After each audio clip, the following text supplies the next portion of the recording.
This 3 foot wide, 3 foot tall bioactive terrarium was built using so many different unique techniques, right down to the background build, where we collected the logs from, how we got everything at super cheap prices. We're going to show you everything step by step, and this is how we do it.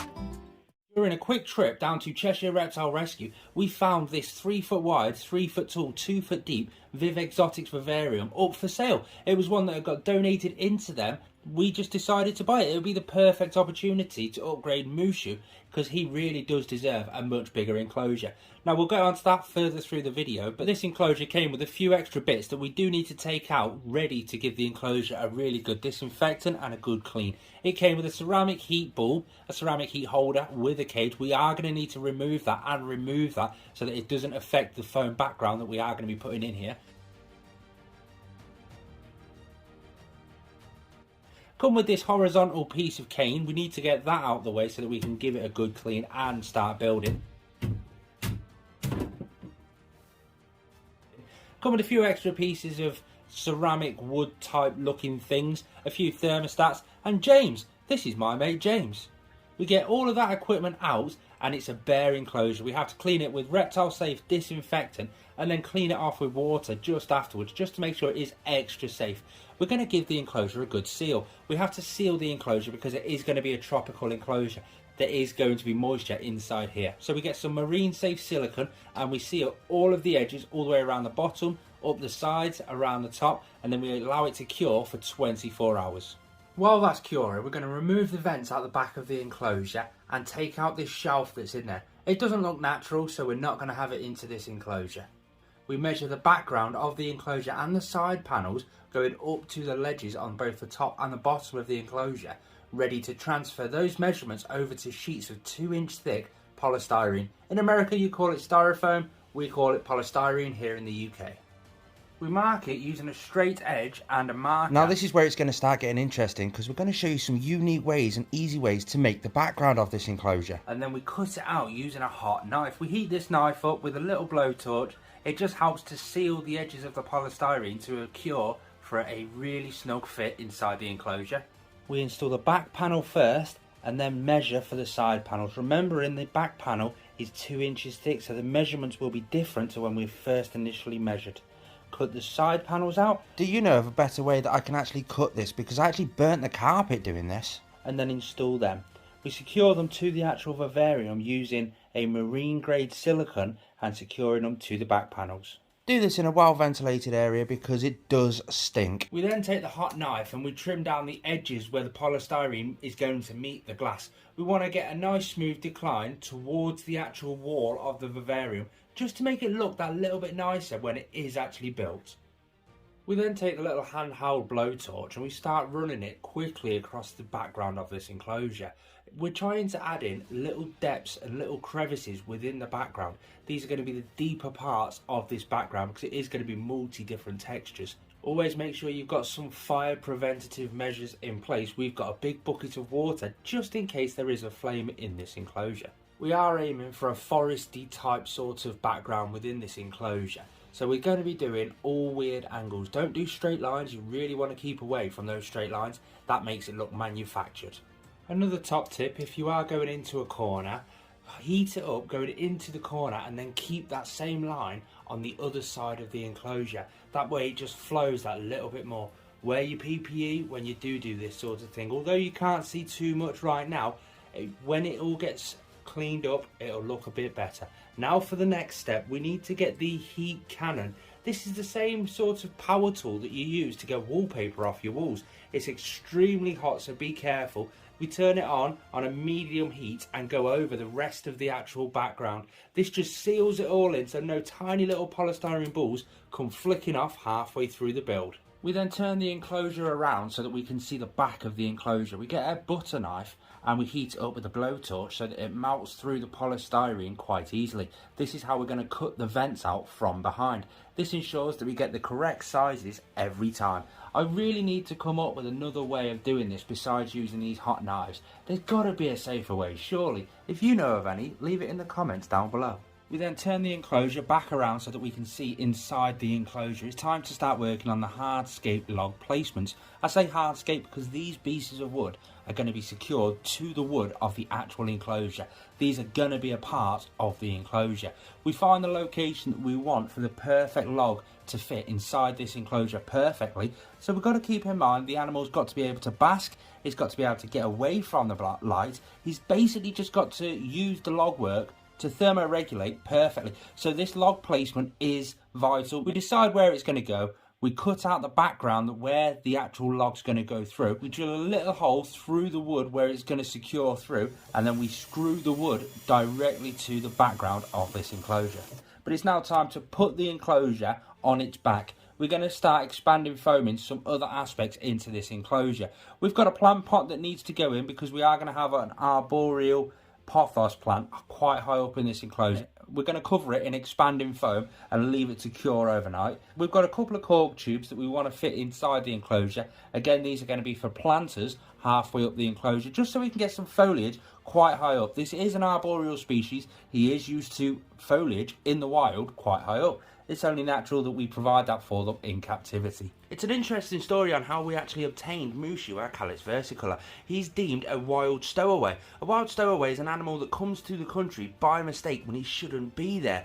Mushu here, in fact, came in a shipment of wood from South Asia into a wood company here in the UK. Can you imagine the workers where they opened up a container ship full of wood and out jumped Mushu?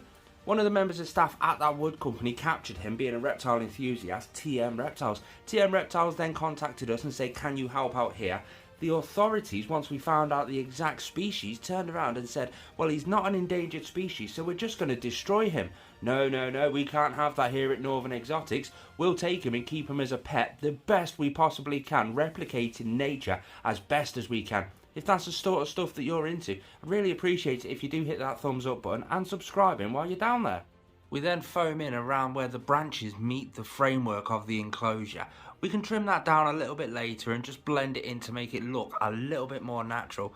But we leave that all to cure for the acquired time, let it expand fully, and then we come back and start trimming it down. We need to do this because it does cure with a shiny surface. Our next step would be the silicone and the substrate to go over it, but the silicone doesn't adhere to it when it has got a shiny surface. So we're going to take this opportunity to shape it to make it look a little bit more natural, and then cover all those aspects with silicone. On top of that silicone, we're going to be adding a substrate mix. Now the substrate mix to do this needs to be bone dry.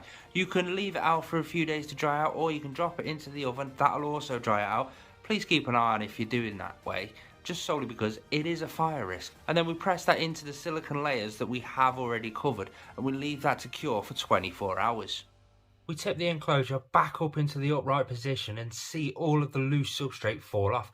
You might be revealed by a few little bits that need touching up. Just drop another little bit of silicone on, then a little bit more substrate in. Now you can see the rest of the background colour needs to be painted. We're going to be painting it a jet black colour. The paint that we're using is a external use waterproofing paint, and when we apply it we really do need to make sure it gets into all the little nooks and crannies, because this is going to be the shadow colour of the background. It's not going to be completely black. That'll come next with the dry brush effect. This is where we get a mixture of other acrylic colours such as browns through to greens, and these are going to make up the majority of the background colours. We've already got the black on for a background colour. Now we get a short bristled brush, short bristled because it is a little bit firmer, starting off with the darkest colours first. We dab the paintbrush very gently into the paint, only a minute amount, and brush off the excess that's on the paintbrush. Gently and quickly apply that to the background with a very aggressive manner. That way it gets onto the background, but not in all the nooks and crannies. It just adds that splattering of colour throughout the rest of the background, starting off with the darker colours, working through to the lighter colours. We do this over the entire background, finishing off with a white as a highlight colour. This is what you'll end up with at the end. We still need to clean up some edges, but I think you can agree it's slowly coming together really nicely. We move the enclosure into position while it's empty. Once we add the substrate in, it's just going to weigh far too much. It's time to start adding the drainage layer into this enclosure. We're just going to use ProRep's BioLife Bioactive filtration balls. They're just expanded clay balls and they act as a drainage layer within the enclosure. We're using 3 bags here.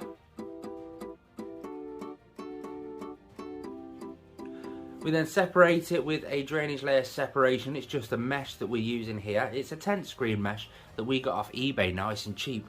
We then start adding the substrate onto the top of that. And the substrate that we're going to use in this enclosure is ProRep's BioLife Forest Substrate. We only have 3 bags and we want the substrate to be a little bit deeper, so we're actually going to add in some cocoa fibre into this mix, along with various wooden chunks, white rotten wood for the cleanup crew to eat, leaf litter and wood chunks. That way it just bulks it out in a healthy manner. We then install the UV lighting at the front of the enclosure so the animal can get used to the rays at all different lengths, providing a UV eye wherever he feels comfortable.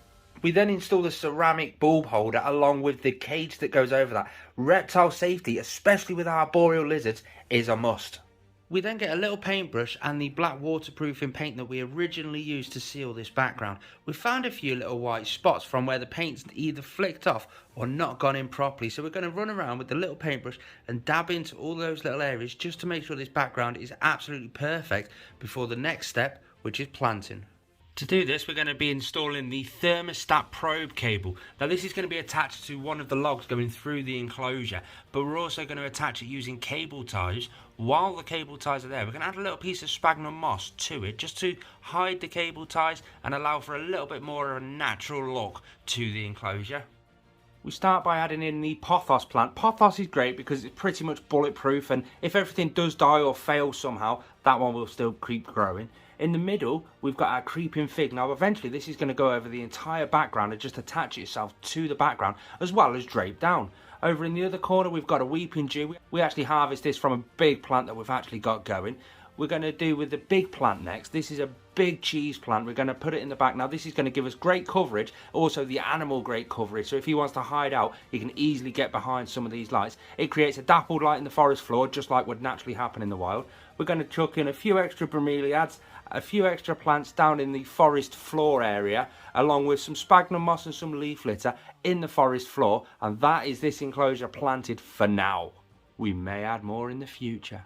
We then add 2 strips of plant grow LED lights along the basking area of the enclosure. That's the hot side of the enclosure. Why have we done that? Naturally in nature, the hottest areas are the areas that have got the most lights. So that helps to tell the animal which side of the enclosure is the hot side, and it just helps with the general plant growth. If these cheap Amazon knockoffs don't do any good, we can always change them over to some decent reptile-based LED plant grow lights. This is Attenborough, our green tree python. If you want to see how that enclosure was built, because it was really ingenious, click on the card in the top corner now.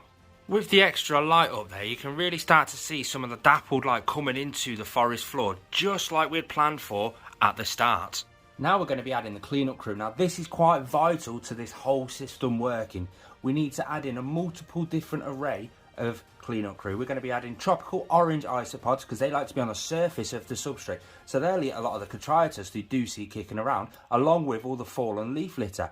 We're going to be adding dwarf white isopods because they like to burrow just underneath the surface of the substrate.